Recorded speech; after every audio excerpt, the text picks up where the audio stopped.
자, 고개 드시고 반갑습니다. 안녕하십니까. 네. 자, 박수 힘차게 치신 분들에게 29회 시험에 특별 영광이 있기를 그렇습니다. 자, 여러분 오늘 244페이지죠. 오늘 그 마지막인데 제가 양독수에 오늘 제일 중요한 내용, 제일 중요하고 어려운 내용들을 오늘 한다고 그랬잖아요. 그래서 오늘 꼭 나오셨어야 되는데 꼭 이렇게 4월 말이 되면 이렇게 꼭 항상 해마다 보면 파장 분위기란 말이죠. 이제 5월 달에 제가 바로 첫 주부터 양독수를 들어간다고 그랬잖아요. 그래서 지난주, 이번 주 수업을 잘 듣고 그래야지 이제 5월 달에 또 요약집으로 핵심 요약 들어갈 때 그때 이제 쫙쫙 요약집을 보면서 이제 우리가 쭉쭉 정리가 되고 그렇게 해야 되는데 큰일입니다. 이제 벌써 빠지신 분들은. 자, 244페이지 펴놓으시고 교명주택 볼 차례인데 지난 시간에 우리 양도소득세 과세대상 또 양도소득세 양도가 뭔지 해당하는 거 해당하지 않는 거 이런 것들 배웠고요. 양도소득세 양도 및 취득 시기 또 그 다음에 또 1세대 1주택 비과세를 중심으로 한 양도소득세 비과세를 배웠습니다. 그렇죠 여러분들? 그랬는데 오늘 할 게 많아가지고 바로 오늘은 244페이지부터 바로 그냥 진도를 나가도록 하겠습니다. 그래서 244페이지 보시면요. 우리 5월달에 이제 바로 양도세 다시 한번 또 요약집을 볼 거니까 244페이지 보니까 겸용주택 및 딸린 토지에 대한 비과세 판정자 있죠. 양도세 우리 겸용주택이라는 것은 주거와 주거 이외 용도에 겸용되잖아요. 그럴 때 특히 이제 1세대 1주택 비과세 요건을 갖췄을 때 이걸 주택으로 보면 비과세인데 상가로 보면 과세잖아요. 그죠? 그래서 비과세 과세할 때 중요한 문제가 되기 때문에 겸용주택 판정이 의미가 있고 최근에 이제 계산 사례 문제로 시험 문제가 나왔어요. 자, 옛날에 초창기 때 겸용주택 과세 비과세 면적 계산은 계산 문제가 나왔다가 최근에 또 몇 년 전에 나왔기 때문에 또 이것이 이제 계산 문제로 나올 가능성은 낮고요. 자, 그래서 어떻게 판정하는지 그 기준만 살짝 알고 가시면 되겠습니다. 그래서 의의는 여러분 읽어보시면 의의는 제가 읽어보면 겸용주택이란 주택의 일부에 점포 등 다른 목적의 건물이 설치되어 있거나 동일 지번상의 주택과 다른 목적의 건물이 설치되어 있는 경우에 주택을 말한다 그랬는데요. 겸용주택 처리 방법을 보니까 한쪽 가르친 1번에 주택면적이 주택 이해면적보다 크다 그러면요 어떻게 할 것이냐 그런 얘기입니다. 그럴 때 주택면적 보시면 1세대 1주택 비과세 규정을 적용하는 경우에 하나의 건물이 주택과 주택 외의 부분으로 복합되어 있는 경우와 주택에 딸린 토지에 주택 외의 건물이 있는 경우에 그 전부를 주택으로 본다 그랬는데 자 그래서 무슨 얘기냐면 주택면적이 주택 이해면적보다 크다 그러면 어떻게 한다고요? 전부 주택으로 보고 이때 비과세되는 전체 이 겸용주택에 딸린 토지 요거 주택 부수토지 요거 하고요. 비과세 토지 면적은 주택 정착 면적의 5배, 도시역은 도시역 밖은 10배 이내 부분 비과세하는데 요건 이제 어떻게 판정하는지 2번과 3번 둘 중에 이제 적은 것을 비과세하는데요. 표에 있다가 정리되어 있고 한쪽 가르친 2번을 보니까 주택 면적이 주택 외의 주택의 연면적이 주택 외의 연면적보다 적거나 같다 그러면 주택 면적이 있어서는 건물 부분은 주택 외의 부분은 주택으로 보지 않는다 이렇게 되어 있어요. 그 말은 주택 외의 부분은 주택으로 보지 않으니까 주거 부분만 주택으로 본다 그런 얘기고요. 또 이 토지 면적은 또 이건 이제 암기분하게 되는데 결론이 바로 그 표에 나와 있어요. 그래서 표의 내용만 보시면 표를 한번 보시면 부등호를 잘 보세요. 주택 면적이 주택 이해 면적보다 크다 그러면 건물은 어떻게 한다고요? 전부 주택으로 보고. 그래서 예를 들어서 여러분 만약에 겸용주택 겸용주택 주거와 주거 이외 용도에 겸용되는 겸용주택이요. 이게 1세대 1주택 비과세 요건을 갖췄을 때 그때 이제 어떻게 판정할 것이냐 과세 비과세 면적 그럴 때 주택 면적이 주택 이해 면적보다 크다 그러면 자 어떻게 한다고요? 건물에 있어서는 전부 주택으로 봅니다. 전부 주택으로. 자 전부 주택으로. 그러니까 예를 들어서 만약에 주거 면적이 있는데 건물의 연면적 예를 들어서 100제곱미터 저 중에서 주거 면적이 예를 들어서 60제곱미터고 주거 이해 면적이 40제곱미터다. 비과세되는 건물 면적은 몇 제곱미터냐 그러면 어떻게 한다고요 이거? 예? 몇 제곱미터가 비과세예요?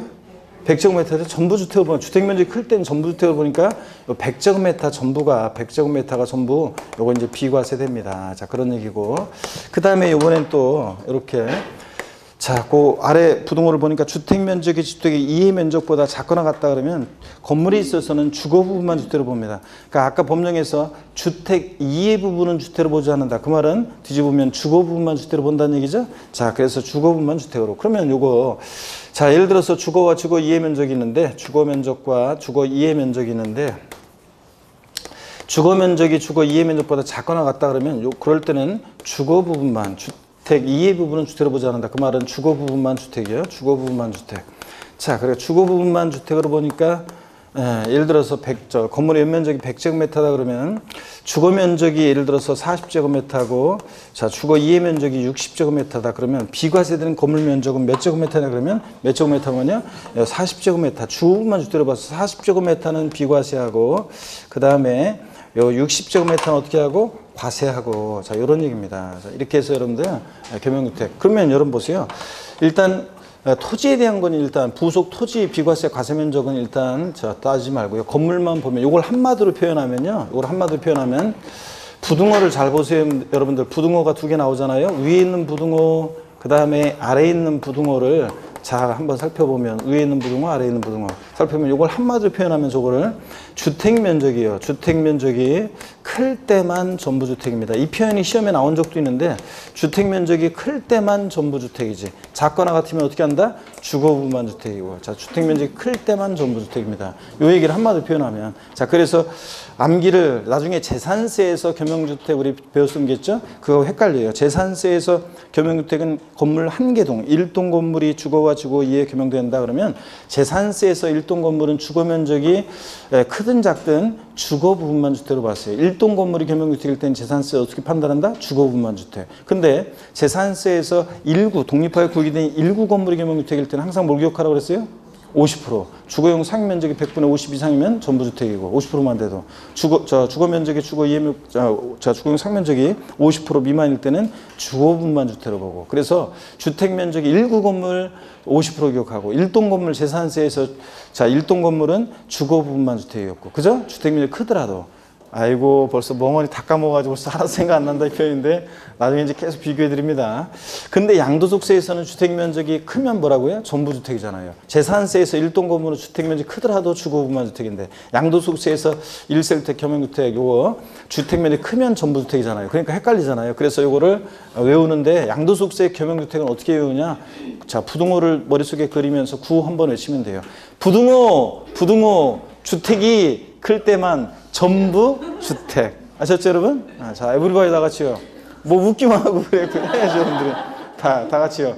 겸용주택, 양도세에서 어떻게 외운다? 부등호, 주택이 클 때만 전부 주택. 우리 맨 끝에 계신 사장님은 제대로 이런 거 해보셨는데. 자, 이렇게 해가지고 부등호, 주택이 클 때만 전부 주택. 작거나 같으면 보다 주거부분만 주택입니다. 그러면 건물에 대한 거 일단 보시고요.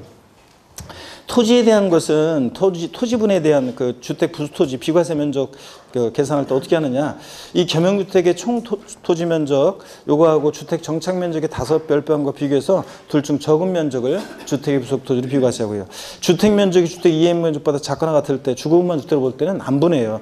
이 겸용주택의 전체 토지 면적 곱하기 건물의 연면적분의 주택 면적 요거하고 안 분해한 거하고 주택 정착 면적의 5별변과하고 비교해서 둘 중 어떤 거? 적은 면적을 비과세합니다. 그래서 비과세 과세 면적 요 판단은 계산 문제가 시험에 최근에 나왔기 때문에 또 나올 가능성은 낮아요. 그래서 우리는 겸용주택 건물에 대한 것만 일단 요거만 알아두시면 돼요. 부등호 주택이 뭐다? 클 때만 전부주택이에요. 작거나 같으면 주거부분만 주택. 요거만 일단 알고 가시면 되고요. 그 다음에 참고 내용 겸용주택의 판정 이런 건 한번 여러분들이 읽어보시고요. 참고 삼아서. 그 다음에 다만 여러분들 그 주상복합 아파트 같은 거 있잖아요. 1층부터 10층까지는 상가, 11층부터 뭐 30층까지는 아파트 이런 거는 아파트는 아파트고, 그 다음에 상가는 상가지 겸용주택이 아닙니다. 자, 이거 그런 거하고 비교하시고요. 245페이지 보겠습니다. 고가주택입니다. 자, 우리 고가주택이라는 거 1세대 1주택 비과세권을 갖추고 있다 하더라도 고가주택에 해당하는 경우에는 실지거래가액 그래서 실지거래가액에 따른 양도가액이 실지양도한 거에 9억 원 초과 하는 고가주택에 대해서는 9억 원 초과 금액에 대해서는 비과세가 적용되지 않습니다. 그렇기 때문에 9억까지는 근데 비과세하고 9억 초과 부분은 과세하고 이렇게 해서 이제 안분하게 되는데 양가로 1번 고가주택의 범위에서 의의보입니다. 고가주택이란 주택 및 이에 딸린 토지 양도 당시 미출이죠. 실지거래가액 합계액이 얼마요? 9억 원 초과하는 주택을 말합니다. 부동산 임대업에서 우리 일개 소유하는 자의 주택 임대소득은 비과세했습니다. 주택 딱 하나 갖고 있는 사람이 임대했다. 비과세했죠? 그럴 때 월세 받을 때 그때 고가주택은 그러니까 일개 소유하는 자의 주택 임대소득을 비과세할 때 그 비과세 배제되는 주택이 있었습니다. 국유에 소지하는 주택이라든가 고가주택은 1주택이라도 임대소득을 과세했죠? 그때 비과세 배제되는 고가주택은 과세기간 종료일 현재예요. 개시일이 아니라 종료일 현재 또는 양도일 현재. 기준시가로 얼마? 9억 초과하는 주택이고 양도소득세에서 비과세 1세주택 비과세 배제되는 고가주택은 실지 양도한 가액, 실지 거래가액이 얼마? 9억 원 초과하는 주택이고 다르죠 여러분들? 비교합니다. 자 그래서 실거래가액 합계의 9억 원 초과하는 주택을 말하고 니은번 요거는 이제 안분한다는 거 읽어보시고요. 그래서 이 경우 실지거래가 합계액은 뭐 1주택 및 이에 딸린 토지 일부를 양도하거나 일부가 타인 소유인 경우에 실지거래가 합계액에 양도하는 부분의 그 면적이 전체 주택 면적 차지하는 비율을 안분해서 이제 계산하고요. 자, 동그라미 2번입니다. 겸용주택의 1세주택 판정 시 주택의 연면적이 주택 외의 연면적보다 커서 전체 주택으로 보는 경우에 주택 외의 부분을 포함한 실지 거래가액을 가지고 고가주택을 판정한다는 거 이런 거 살짝 여러분들이 체크하시고요. 보세요. 어떤 얘기냐면 이런 얘기예요. 자, 주택 면적이 주택 이해 면적보다 커서 전부 주택으로 볼 때 있잖아요. 그럴 때 이게 고가주택이냐를 판정할 때 예를 들어서 만약에 요 주택 면적의 가격이 6억이고 주택 2의 상가 면적의 가격이 4억이에요. 그럼 얘가 고가주택이냐를 판단할 때는 전부주택으로 볼 때는 주택으로 보는 부분의 가격도 포함해서 고가주택을 판단한대요. 그러니까 이거 얼마예요? 10억이지. 그러니까 얘는 뭐가 된다? 고가주택이 된다는 얘기입니다. 실지거래가 9억은 초과했으니까. 그죠, 여러분들? 그래서 겸용주택에 있어서 전부주택으로 볼 때 그때는 주택으로 보는 부분의 가격도 포함해서 고가주택 여부를 판정한다. 이런 얘기입니다, 여러분. 자, 그 다음에 동그라미 3번 단독주택으로 보는 다가구택의 경우 다가구택을 가구별로 분양하지 않고 전체를 하나의 단위로 양도할 때는 자 전체를 하나의 단위로 양도한다. 그러면 이제 전체를 하나의 주택 양도 단독주택 양도로 본다고 그랬습니다. 지난 시간에 배웠는데 그랬을 때 고가주택이냐를 판단할 때는 그 전체를 하나의 주택으로 봐서 고가주택 여부를 판단합니다. 자 다가구택도 그 다음에 양가로 2번 고가주택에 대한 양도차익 등의 계산. 그래서요 우리 고가주택이요 비과세 요건을 갖춘 고가주택에 대한 양도차익 계산 어떻게 할 것이냐 보시면 동그라미 1번에요 예. 자, 그 비과세 요건을 갖추는 고가주택에 대한 거 동그라미 1번 고가주택에 해당하는 자산에 적용할 양도차익. 그래서 자 어떻게 계산하냐. 일반적인 전체 총 양도차익, 양도가액에서 필요비를 빼서 양도차익 구할 때 그 전체 양도차익 곱하기 양도가액분의 양도가액 마이너스 9억 원 이렇게 해서 안분해서 계산하거든요. 자, 어떤 얘기냐 한번 봅니다. 예를 들어서 여러분요. 여기를 봅니다. 예를 들어서 1세대 1주택이 있는데요. 1세대 1주택이 있는데, 예, 1세대 1주택이 있는데, 얘가 실지 양도한 가액이 이제 보유기간을 일단 말씀드려야 되겠네요. 보유기간이 예를 들어서 3년 만약에 6개월 보유했어요. 3년 6개월 보유했습니다. 자, 그 다음에 비과세권을 갖췄네요. 자, 그 다음에 갖췄다고 하고 그 다음에 실지 양도한 가액이 예를 들어서 뭐 10억 원이고 그 다음에 또 취득가액 등 기타 필요 경비가 예를 들어서 8억 원이고요. 자, 그랬을 때 자, 다른 말이 없어도 얘가 고가주택이란 말이 없어도 실지 양도한 가액이 10억이다. 자, 그러면 고가주택이라는 얘기고 1세주택 비과세권 갖췄다. 그러면 자, 비과세권을 충족한 고가주택을 양도하는 것이라는 것을 여러분이 눈치를 채야 되고요. 실지 양도한 가액이 9억을 초과했으니까. 그럴 때 양도차익 계산 어떻게 하느냐? 총 양도차익. 양도가액에서 필요 경비를 빼서 양도차익 구하잖아요. 전체 양도차익은 얼마입니까? 2억. 그렇잖아요. 왜냐하면 이게 보세요. 1세주택 비과세권 갖춘 고가주택이요. 실지 양도한 가액이 자 9억 원을 기준으로 해서 9억 원까지는 고가주택이 아니잖아요. 9억 초과액 초과하는 게 고가주택이잖아요. 그러면 1세주택 비과세금을 갖췄다 그러면요, 양도차익 전체 과세하는 건 아니고, 보세요. 9억 초과액 부분은 당연히 고가주택은 비과세 배제되니까 과세를 해요. 근데 9억까지는 고가주택이 아니잖아요. 그러니까 9억까지는 고가주택이 아니고, 그러니까 비과세를 됩니다. 9억까지는. 그래서 자, 고가주택 시험에도 나왔었지만 최근에 실제 양도한 가액이 10억 원인 1세대 1주택이다. 그러면 양도차익 전액에 대해서 비과세한다. 이렇게 시험에 나왔는데 틀렸죠, 당연히. 고가주택이니까 과세입니다. 근데 또 반대로 양도차익 전액에 대해서 과세한다. 그래도 틀려요. 자, 전체 과세하는 건 아니고 얼마? 9억까지는 비과세하고 9억 초과액 부분 어떻게 하고? 과세하고. 이해되십니까, 여러분? 예, 안분해서 이렇게 과세합니다. 그러니까 자, 안분 계산해요. 9억까지 비과세한 걸 빼기 위해서 전체에 대한 양도차익, 2억 곱하기 양도가액 얼마예요? 10억. 양도가액분의 양도가액 마이너스 얼마? 9억 원. 9억 원을 왜 빼주냐면 요 9억까지는 비과세되니까 고가주택이 아니니까. 그래서 안분해 이렇게. 그러면 요거 1이고 2억의 10분의 1이니까 자, 2억의 10분의 1이니까 얼마입니까? 2천만 원. 그래서 비과세권 충족한 이 고가주택 양도차익은 얼마가 된다? 2천만 원. 이렇게 계산합니다. 그래서 이걸 작년에 고가주택, 비과세권 충족한 고가주택에 대한 양도차익 양도차익 계산함과 그 다음에 또 이제 안분 계산하는 거하고 환산가액 구하는 거하고 또 이렇게 묶어서 시험에 나와가지고 작년에 좀 어렵게 나왔는데 어떡하네? 요거는 기본적으로 알고 있어야 돼요.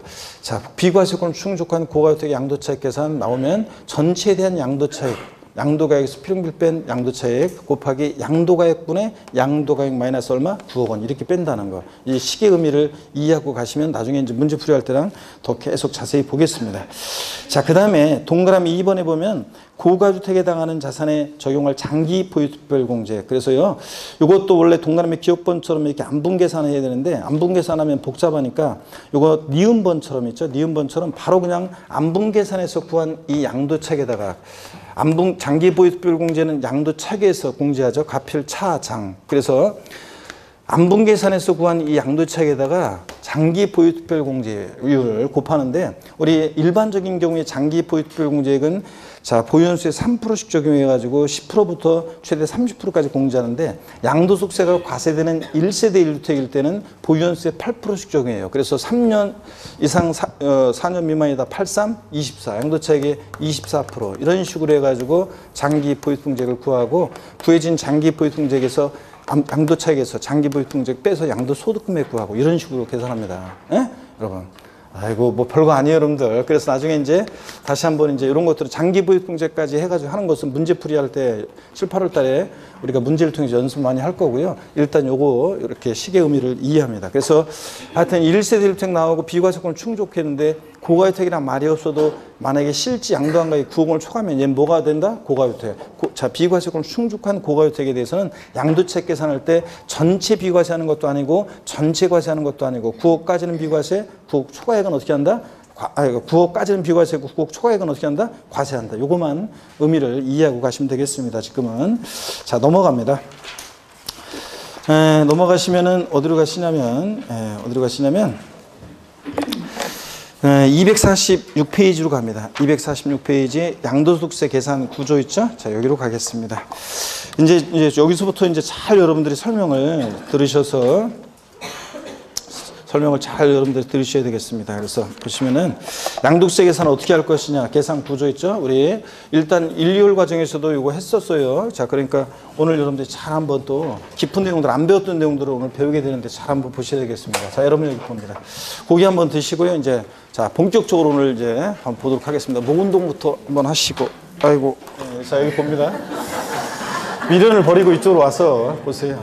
자, 우리 양도소득세 계산 어떻게 하느냐? 양도세 우리 계산 어떻게 하느냐? 그러면 양도가액이요. 이번에 이 자산을 양도하는 가액, 실지 양도하는 이번에 파는 가격이요. 요것을 이제 총 수익금액으로 해가지고 이 양도가액을 총 수익금액으로 해서 여기서 이제 이걸 총 수익금액으로 해서 필요경비라는 것을 공제해요. 자, 그래서 우리가 뭘 구하냐면 양도차익을 구합니다. 그렇죠, 여러분들? 양도차익 구하고. 그 다음에 이때 양도차익 구할 때 필요경비에는 이 자산을 취득하면서 들어간 취득가액.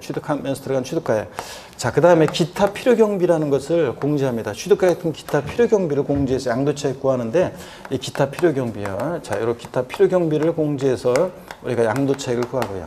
구해진 양도차익에서 장기 보유 특별공제액을 공제하자 부동산을 장기 보유하는 것이 국가적 입장에서는 좋다고 그랬습니다. 단기 보유하다가 1년 이내 되게 보유하다가 팔고 그러면 이게 계속 이제 뭐 얹어서 팔고 막 그러다가 그냥 거품 팍 꺼지면 나라 전체가 절단나니까 국가적 입장에서는 부동산을 사람들이 장기 보유하는 것이 좋다고 그랬죠. 장기 보유하다가 파는 것이 좋다고 그랬습니다. 그래서 장기 보유하게 되다 보면 근데 여러 가지 문제점이 생겨요. 그 문제점을 제거하고 장기 보유를 유도해주고 우대해주기 위해서 인정하는 게 장기 보유 특별공제입니다. 보유 기간에 따라서 장기 보유 특별공제액을 공제해요.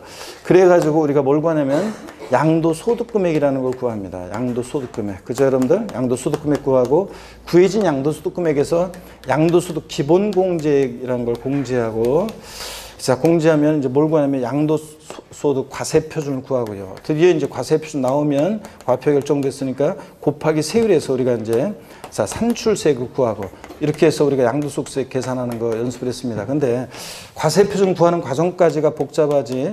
자, 과표 결정되면 이제 곱하기 세율에서 산출세 구하잖아요. 자, 그러니까 과세표준 구하는 과정이에요. 요거 보시면은 일단 이 계산 과정을 처음에 외워두셔야 된다고 그랬습니다. 머릿속에 딱 그려져 있어야지 배우는 내용들을 체계적으로 이해하면서 정리할 수 있고 또 그 다음에 응용 문제 풀 수 있고 또 계산 문제도 풀 수 있고 그래서 무조건 이거를 외우시라고 했습니다. 또 계산 과정 흐름을 알고 있는지를 옛날에는 순서 바꿔놓고 물어본 적도 한 2번 있었지만 지금은 이제 서술형으로 계산 과정을 알고 있는지를 묻는다고 그랬잖아요. 자, 보시면 양도소득세 지난 시간에도 물어봤던 건데 양도소득세 계산 과정에서 양도소득 금액을 구하는 경우에 맨 마지막으로 공제되는 것은 양도소득 기본공제액이다. OX요.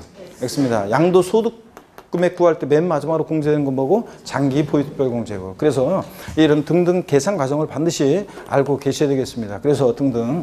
그래서 어떻게 외우느냐? 머리 글자를 따서 외웠습니다. 가, 필, 차, 장, 소, 기, 과 이렇게 외웠죠. 가필, 차장, 소, 기, 과. 그래서 가불이 필요한 버스 차장이요. 버스 차장. 어디로 간다?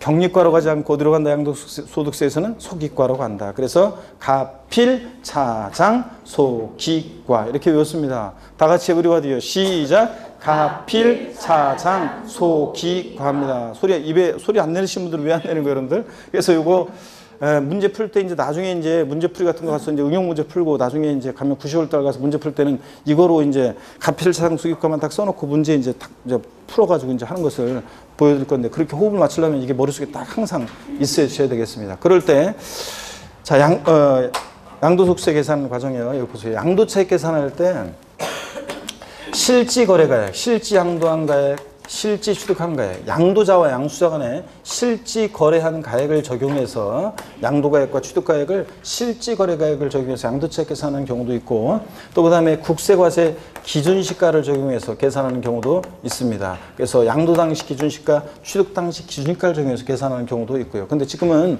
물론 이제 기준시가는 예외적으로만 적용되고 이제 실거래가를 적용해서 계산하는 게 원칙이죠. 근데 이제 우리가 한 가지 아셔야 되는 거예요. 학자들이 붙인 제목인데 쌍방 동일기준 적용 원칙이요. 양도가액과 취득가액의 동일기준 적용 원칙, 동일기준 적용 원칙. 요거 하나 아시셔야 된다고 그랬습니다. 교재에 나와 있고요. 본명에 나와 있는데 이게 무슨 얘기냐면 양도차익 계산할 때 양도가액과 취득가액은 동일기준을 적용하라. 무슨 얘기냐면 양도가액을 실거래가를 적용하면 취득가액도 뭘 적용하고 실지거래가액을 적용하고 양도차익 계산 시에 양도가액을 기준시가를 적용하면 취득가액도 뭘 적용한다? 기준시가를 적용한다는 거. 이렇게 해서 계산하는 게 원칙입니다. 양도가액과 취득가액의 동일기준 적용 원칙입니다. 그런 거지. 양도차익 계산 시에 양도가액은 기준시가를 적용하고 취득가액은 실거래가를 적용하고 그렇게 하면 된다 안 된다? 안 된다는 게 원칙입니다. 여러분들. 자, 이거 하나 알아두시고 그 다음에 이제 양도차익 계산입니다. 이걸 다 지우고 한번 보겠습니다. 양도차익 계산 어떻게 할 것이냐. 자, 양도차익 계산은요. 양도차익 계산은 보시면 이렇게 합니다. 우리가 제가 먼저 설명 쭉 드리고 교재 이따 볼게요. 양도차익 계산은 어떻게 하느냐 그러면 양도차익 계산. 자, 원칙적으로 전면적으로 이제 실거래가를 과세하니까 자, 실지 양도한 가액, 실지 취득한 가액, 실지 거래가액을 적용해서 양도차익 계산하는 게 원칙입니다. 그렇죠, 여러분들? 근데 예외적으로 이 실지 거래가액이 불분명한 경우요. 이거 지난 시간에 다 배운 겁니다. 실지 거래가액이 실지 양도가액과 취득가액이 불분명하다. 자, 실지 양도가액과 취득가액이 불분명하다는 것은 실지 거래가액을 인정할 수 없거나 미확인, 확인되지 않는 경우입니다. 실거래가액이 확인되지 않는다. 자, 어떤 경우냐면 예를 들어서 어떤 지역에 나란히 아파트 101동, 101호, 102호, 103호가 있는데 같은 지역 같은 아파트입니다. 근데 101호가 거래 신고해 오기를 예를 들어서 1억에 거래했다고 신고해 오고 102호는 예를 들어서 1억 200만 원에 거래했다고 신고해 오고 103호는 극단적인 예로 250만 원 거래했다고 신고해 오고 이러면 인정할 수 없겠죠? 그래서 계약서 갖고 와라 그랬더니 땀만 뻘뻘 흘리고 오다가 잃어버렸다는 둥 이러면서 확인이 안 됩니다. 그러면 자, 이 250으로 계산할 수는 없잖아. 이럴 때 어떻게 할 것이냐? 이럴 때는 양도가액과 취득가액을 추계해서 정하게 되는데 양도가액과 취득가액을 추계 방법으로 추계해서 정하게 되는데 이 어떻게 양도가액과 취득가액을 추계해서 적용하게 되는지 이 추계 결정의 순서를 앓고 있는지를 시험에서 계속 물어봤단 말이죠, 여러분들. 자, 그래서 작년에도 결국은 어려운 지문들도 나오고 좀 그랬었지만 깊은 지문들도 나오고 그랬지만 정답 지문은 결국은 여기 이거 알고 있는지를 묻는 그런 문제가 나왔었습니다. 자, 그래서 한번 보시면요. 어떤 얘기냐. 자, 먼저요. 양도가액과 취득가액이 계약서나 증빙서류 등에서 확인이 안 된다. 그러면 자, 이렇게 합니다. 먼저 매매 사례가액을 적용하죠. 매매 사례가액. 자, 그래서 이 자산의 매매 사례가액이라는 거 지난 수련에 다 적어드렸습니다. 매매 사례가액 적용하는데 이 자산의 양도일 또는 취득일 전후로 해서 3개월 내에 이 자산의 양도와 동일성, 유사성 있는 거래가격을 참작합니다. 그래서 여기 보세요. 103호 이 자산 양도일 전후 3개월 내에 101호 1억, 102호 1억 200이 거래했어. 그럼 너도 적어도 1억에 거래했을 것이다. 이렇게 매매 사례가액을 참석합니다. 이걸 적용할 수 없으면 감정가액을 적용하는데 감정가액은 또 이런 거죠. 양도일 또는 취득일 전후 3개월 내에 2개 이상의 공신력 있는 감정평가업자가 평가한 감정가액의 평균액이 있다. 그럼 그 감정가액의 평균액을 적용합니다. 이걸 적용할 수 없다 그러면 환상가액이라는 걸 적용해요. 환상가액. 자, 환상가액이라는 것은 또 어떤 거냐면 환상가액은 얘는 취득할 당시요. 예전에 취득할 당시에 옛날에 취득 당시에 실지 거래가액 등이 불분명할 때 합니다. 취득 당시에 실거래가액 같은 게 불분명할 때 취득가액을 환산가액으로 하는데 어떤 거냐면 지금은 전면적으로 여러분들이 이제 실거래가 가세야 되고 실거래가 신고를 불성실하게 하면 과태료 제재도 받잖아요. 실거래가 신고하고 실거래가 신고하면 그게 이제 등기부에 등재도 되고 국세청 전산망에 실거래가 입력 다 되잖아요. 자, 그리고 이제 국토교통부에서 여러분들 실거래가 다 확인하고 막 그러잖아요. 자, 그런데 여러분요. 90년대 부동산을 샀어요. 저한테 부동산을 판 사람은 그 당시에 기준시가가 와세가 원칙이어가지고 양도소득세를 그 사람은 기준시가를 신고했고요. 저는 그 당시에 취득세도 시가표준액으로 신고하는 게 관행이어서 취득세를 시가표준액으로 신고했어요. 근데 지금 계약서 잃어버렸어요. 이번에 파는 실지 양도한 가액은 있는데 실지 취득한 가액 계약서 잃어버렸으니까 확인이 돼야 안 돼요. 안 되잖아요. 이럴 때 어떻게 할 것이냐. 취득가액을 환산한 가격으로 하는데 환산가격이라는 건 이렇게 구합니다. 환산가액은 어떻게 구하느냐. 이번에 파는 양도 당시에 실지거래가액 없으면 매매사례가액 감정가액 적용하고 여기다가 양도 당시의 기준시가분의 취득 당시 기준시가를 곱해서 구한다고 그랬습니다. 그래서 이번에 파는 양도 당시 실거래가액이 예를 들어서 3억 원, 취득 당시 기준시가가 2억, 양도 당시 기준시가가 2억, 취득 당시 기준시가가 1억이었다. 그러면 환산가액은 3억의 2분의 1이니까 얼마? 1억 5천. 이런 식으로 자, 환산가액을 구하게 됩니다, 여러분들. 자, 그래서 작년에 여기 또 환산가액 구해서 양도책 계산하는 게 시험 문제 나왔기 때문에 또 나올 가능성이 높지는 않지만 어떤간에 시계 의미는 이해하고 계셔야 됩니다. 자, 이렇게 해서 계산한다는 거. 이게 환산가격으로 하면 실지 취득한 가격은 굉장히 낮고 부동산이 많이 올랐다 그러면 이 환산가격으로 하게 되면 대체적으로 이게 양도당시 실거래가액은 크고 기준시가는 시세를 미처 못 따라가서 기준시가는 작고 그러면은 큰 수를 작은 수로 나누니까 결국 환산가격으로 하게 되면 실지 취득한 가격보다 대체적으로 높아져요. 취득가격이. 취득가격이 높아지니까 원래 양도차익은 이만큼인데 환산가격으로서 취득가격이 높아지니까 양도차익이 이만큼 되잖아요. 그러니까 이만큼이 이익이잖아요. 그래서 사람들이 일부러 계약서 잃어버렸다고 하고서 옛날 오래된 것들 계약서 있는데도 계약서 잃어버렸다고 하고 일부러 그 당시에는 뭐 실거래가 이런 게 뭐 지금은 여러분들 아파트 같은 것은 딱 그 국토교통부 딱 들어가면 벌써 실거래가 딱 나와 있잖아요. 더 거래된 게. 그런데 예전에는 그런 게 없었던 시절에는 일부러 계약서도 있는데도 불구하고 계약서 잃어버렸다고 하고 환산가격으로 양도세를 신고하는 사람들이 많습니다. 어떻게간에 이렇게 취득 당시 실거래가액 불명하면 취득가액을 뭐로? 환산한 가격으로 해서 양도책 계산합니다. 또는 또는 극히 예외적으로요. 또는 기준시가를 적용하는 경우도 있습니다. 어떤 경우에 기준시가를 적용하냐면 양도가액을 기준시가에 의하면 취득가액도 뭐에 의한다? 기준시가에 의한다. 아까 양도가액과 취득가액의 동일 기준 적용 원칙 말씀드렸잖아요. 그래서 이런 경우. 그래서 하여튼 자, 추계 방법 어떤 식으로 추계 방법하냐? 매, 감, 환 또는 뭐 기준시가를 적용하는데 자, 어떤 때 추계 방법으로 양도가액과 취득가액을 정하냐고요? 그 양도가액과 취득가액이 실질 양도가액과 취득가액이 인정되지 않거나 확인되지 않는 그런 경우에 계약서나 증빙서류 등에서 그럴 때 추계 방법으로 추계해서 양도가액과 취득가액을 정하게 됩니다. 먼저 이제 사실은 이제 이게 구체적인 추계 결정 경정의 순서예요. 자, 우리 지자체장이 왜 나와?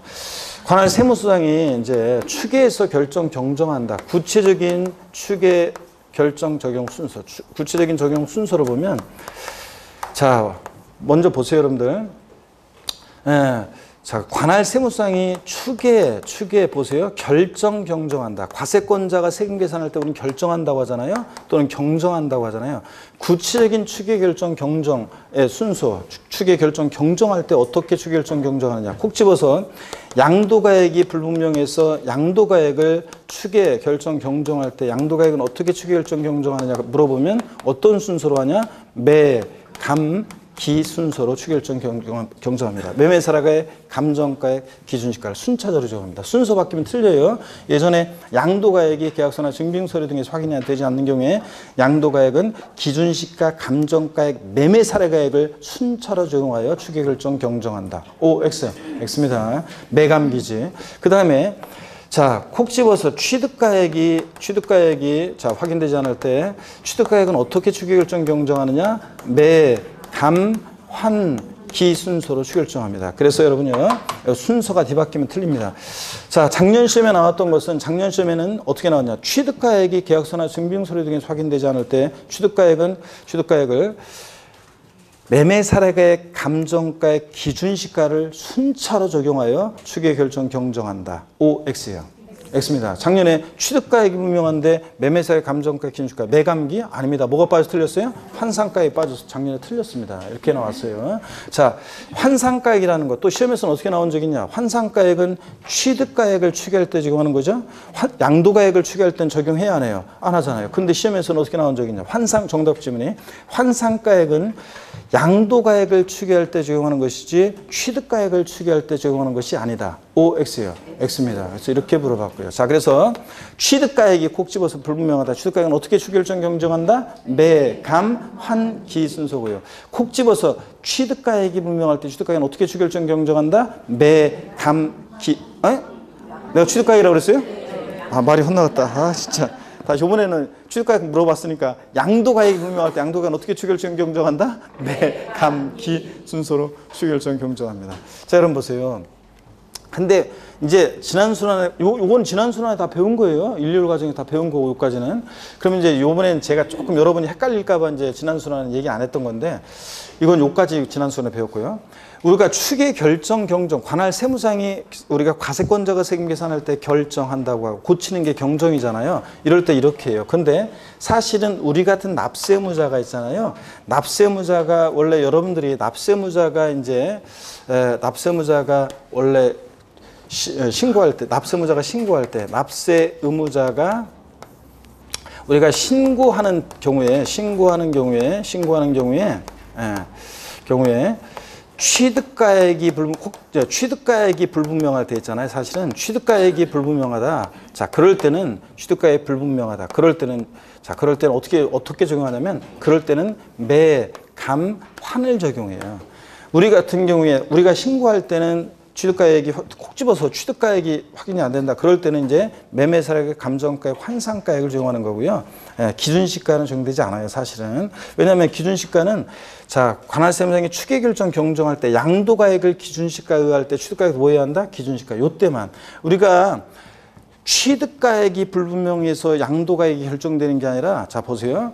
어떤 거냐면 여기 한번 봅니다. 여기 와서 예를 들어서 양도가액을 실거래가에 의하면 취득가액도 실거래가에 의하는 거지, 취득가액을 실거래가에 의했다고 양도가액을 실거래가 적용하는 거 아닙니다. 취득가액을 기준시가에 의했다고 그래가지고 양도가액 기준시가 적용하는 것이 아니라 양도가액에 의해서 뭐가 결정되는 거예요? 취득가액이 결정되는 거예요. 양도가액을 기준시가를 적용하면 취득가액도 뭐를 적용하고? 기준시가. 그래서 양도가액을 기준시가, 지금 실지 양도하는 가액을 우린 실거래가로 해야 되는데 실지 양도한 가액을 기준시가로 적용하는 경우, 그건 우리 같은 경우는 기준시가로 해서 계산할 수가 없어요. 그래서 다 뭐로 해야 되냐면, 자, 우리가 이제 기준시가를 적용하는 경우는 환산가액으로 할 때만 기준시가를 이렇게 적용하는 것 뿐이지, 자, 이거 취득가액을 구할 때만, 그럴 때만 그런 거지, 양도가액은 과세권자가 세금 결정 경정할 때 기준시가를 적용할 수 있는 거고, 그럴 때 취득가액도 뭘 적용한다? 기준시가를 적용해요. 그래서 잘 모르겠으면 여러분 보세요. 시험 지문에 작년에도 했지만 이제 추계 결정 경정한다는 말이 들어있으면 양도가액 불명할 때 매감기, 취득가액 불명할 때 매감한기, 이거예요. 기준시가까지. 근데 이제 납세무자가 일반적인 어떤 추계 결정 경정이란 말이 없고 그냥 취득가액이 확인이 안 된다. 그럴 때는 원래 실무적으로는 매감 환을 적용해요. 원래 기준시가는 적용할 수 없어요. 논리적으로 이게. 실지 파는 가격을 우리가 양도세를 신고하면서 기준시가로 할 수는 없다고요. 관할 세무상이 결정한 경정할 때만 기준시가로 하는 거지. 그래서 사실은 이제 요걸 이제 수험생들이 자꾸 헷갈려 하는데, 그런 것까지 여러분들이 디테일하게 신경 쓰지 말고, 하여튼, 그냥, 양도가액 불분명하다, 매감기, 취득가액 불분명하다, 매감한기. 이렇게만 알고 있어도 답 고르는 데는 지장이 없어요, 여러분들. 이렇게 알고 계시고요. 자, 그럼 교재를 보겠습니다. 246페이지 봅니다. 246페이지. 자, 소득세 계산 구조, 양도소득세는 다음과 같이 계산한다. 그래서 머리글자를 따서 동그라미 하셔야죠. 양도가액, 그 표에서 양도가액에서 가액 동그라미, 필요경비, 필요 동그라미, 양도차액 차액 동그라미, 장기입보유 통제 장애 동그라미, 양도소득 기본공제 기의 동그라미, 과세표준 과액 동그라미. 그래서 어떻게 외운다고요? 갑필, 차장, 소, 기, 과 이렇게 외우시고요. 그 다음에 양도차액 계산 봅니다. 양도차액은 양도가액에서 필요경비를 공제한 금액을 말한다. 자, 그래서 가필차인데요. 양가로 1번 양도차액 산정, 한쪽 가르친 1번 양도가액과 취득가액의 동일 기준 적용 원칙이요. 양도차액 계산할 때 미줄입니다. 양도가액을 실지거래가액, 가로는 일단 생략하고 에 따를 때는 취득가액도 실지거래가액, 그 아래줄에 따르고요. 양도가액을 기준시가에 따를 때는 취득가액도 뭐에 따른다? 기준시가에 따른다. 밑줄자. 양도가액과 취득가액 동일 기준 원칙이고요. 247페이지는 한쪽 가르친 2번 일괄 취득 또는 양도의 경우요. 토지 건물을 함께 일괄해서 취득했는데 토지와 건물의 가액이 구분이 안 된다 그러면 이제 기준시가로 안분하는 건데요. 자, 그런 얘기 한번 읽어보십니다. 그래서 양도가액 또는 취득가액을 실지 거래가액에 따라 산정하는 경우로서 토지와 건물 등을 함께 취득하거나 양도한 경우에는 이를 각각 구분하여 기장하되, 토지와 건물 등의 가액이, 여기부터 밑줄입니다. 가액의 구분이 불분명한 때는 취득 또는 양도 당시 기준시가 등을 고려해서 안분 계산한다는 거 밑줄 쫙입니다. 예? 토지하고 건물의 가를 일괄하다 보니까 기준시가, 실지거래가액 구분이 안 돼요. 자, 그럴 때는 기준시가를 안분해서 실지거래가액을 이렇게 계산한다는 얘기입니다. 그 다음에 보충 내용 한번 봅니다. 토지와 건물 등의 가액이 구분이 불분명한 때라는 게 뭐냐? 그 기준이요. 토지와 건물 등을 함께 취득하거나 양도한 경우로서 그 토지와 건물 등을 구분 기장한 가액이 안분 계산한 가액과 30% 이상 차이가 날 때 토지와 건물 등의 가액의 구분이 불분명한 때로 본다. 이런 규정도 있습니다. 한번 눈에 익혀 두시면서 30%, 그 기준은 30% 이상 차이가 날 때 이렇게 한번 숫자를 눈여겨 봐놓고 갑니다. 그 다음에 양가로 2번 양도가액과 취득가액의 산정입니다. 원칙이요. 양도세가 과세되는 자산의 양도가액 또는 취득가액은 그 자산의 양도 또는 취득 당시 양도자와 양도세 간에 실제로 거래한 가액에 따르는데요. 자, 실지 거래가액이 불분명하다 그러면 추계조사 결정 경정하게 되는데, 추계 사유, 양도가액 또는 취득가액을 실거래가액에 따라 정하는 경우로서 다음의 사유로 장부 그 밖의 증명 서류에서 해당 자산의 양도 당시 또는 취득 당시 실지 거래가액을 인정, 확인할 수 없는 경우에는 그 양도가액 또는 취득가액을 어떻게 한다고요? 매, 감, 환 또는 기준시가 등에 따라 추계조사 결정 경정할 수 있다는 거. 자, 보충 내용에 추계결정 경정의 사유가 나와 있는데 읽어보시면 돼요. 자, 장부나 증빙 서류 등에 있어 미비되어 있거나 확인이 안 되거나 거짓임이 명백하거나 이런 것도 읽어보시고. 추계 적용 순서입니다. 양도가액 또는 취득가액을 추계결정 경정하는 경우에 다음의 방법을 순차로 적용하여 산정가액에 의한다. 다만 매매사례가액 또는 감정가액 특수관계인과의 거래에 따른 가액 등으로서 객관적으로 부당하다고 인정하면 당연히 특수관계인 간에는 서로 짜고 칠 수 있기 때문에 적용하면 안 되겠죠. 자, 구체적인 적용 순서 여기 이제 248페이지 여기다 표에 별 표시를 하시고 딱 보시면 되죠. 자, 어떻게 추계결정 경정하느냐. 양도가액이 콕 집어서 불분명하다. 어떻게 추계결정 경정한다? 매, 감, 기 순서. 머리 글자 동그라미 하시고 콕 집어서 취득가액이 불분명하다. 취득가액은 어떻게 추계결정 경정한다? 매, 감, 환, 기 순서로 추계결정 경정합니다. 보충 내용이요. 추계결정 가액. 자, 매매 사액이라는 게 뭐냐? 양도일 또는 취득일 전후 각 3개월 이내 밑줄이요. 해당 자산과 동일성, 유사성이 있는 자산의 매매 사례가 있으면 그 가액을 말하고 감정가액, 양도일 또는 취득일 전후 각도 역시 3개월 이내의 밑줄이요. 해당 자산에 대해서 둘 이상의 감정평가업자가 평가한 것으로서 신빙성인 것으로 인정되는 그 감정가액의 평균액을 말하고요. 환상가액은요.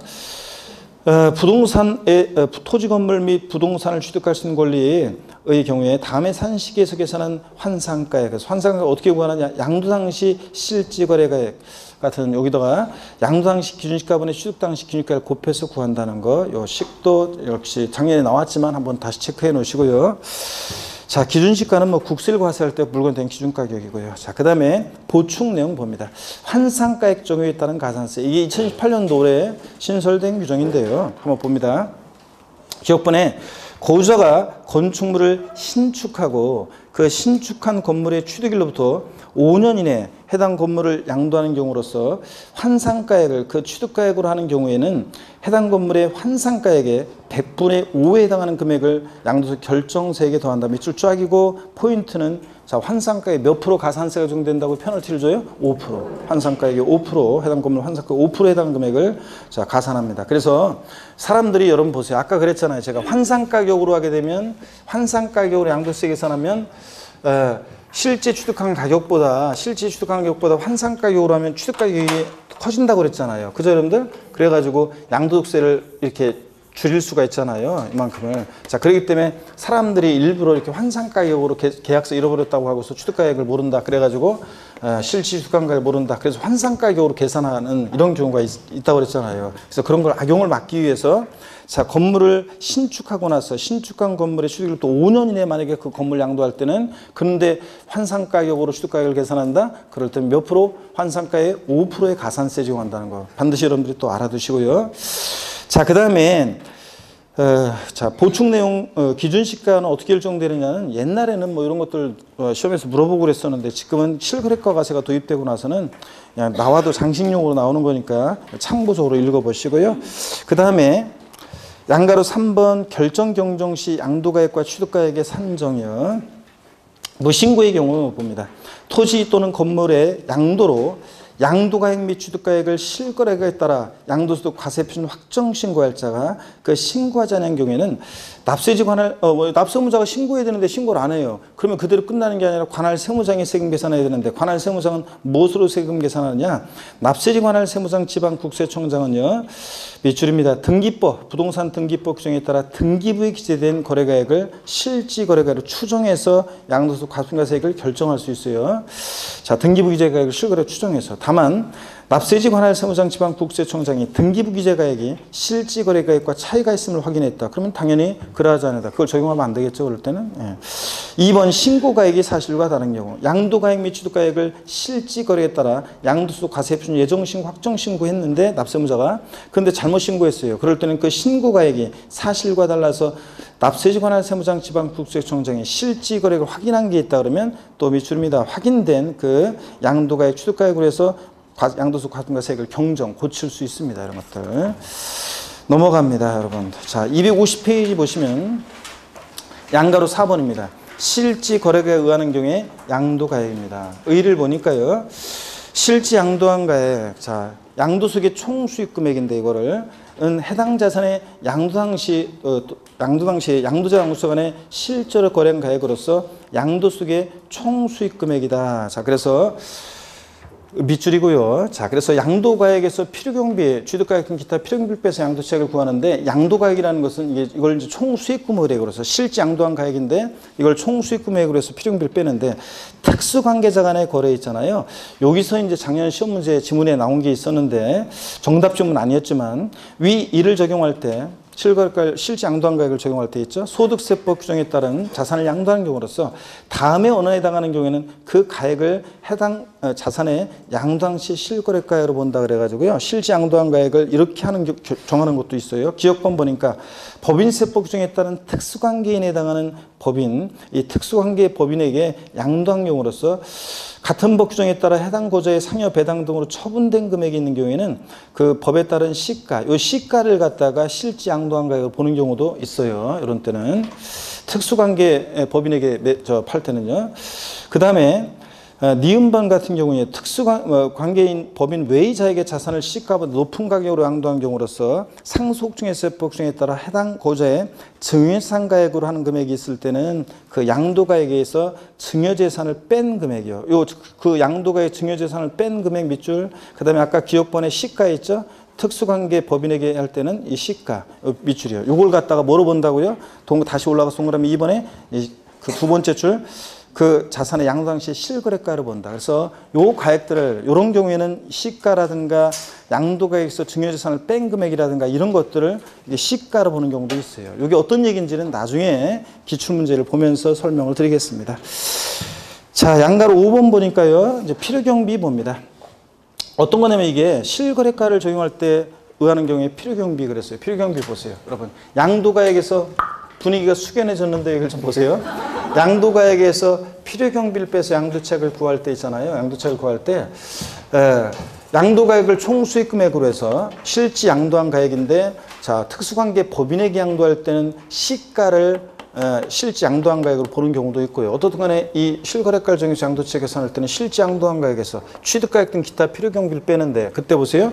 취득가액을 실제 취득한 가액을 적용한다. 그래서 취득가액이 확인된다. 실제 취득한 가액을 적용할 때는 기타 필요경비는요.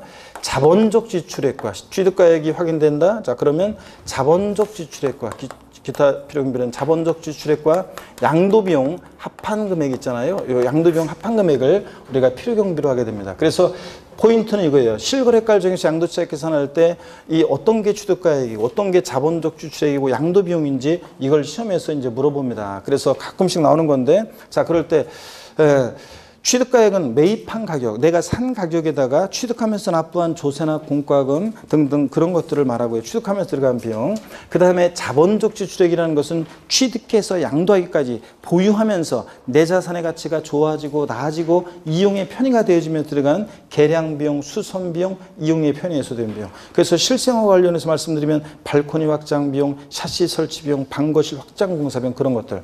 양도비용은 이번에 이 자산을 팔면서 들어간 계약서 작성 비용, 공증비용, 인지대 중개수수료, 또 세무사를 통해서 양도소득세를 신고했을 때는 양도소득세 신고서 작성 비용 같은 양도하면서 들어간 비용을 취득하면서 보유하면서 양도하면서 들어간 비용을 필요경비로 공제합니다. 자, 그럴 때 어떤 게 이제 필요경비 항목에 포함되는지 포함되지 않는지를 우리가 이제 배우게 됩니다. 그래서 거기 250페이지에 이제 그 얘기가 이제 쭉 나오고 있습니다. 원래요.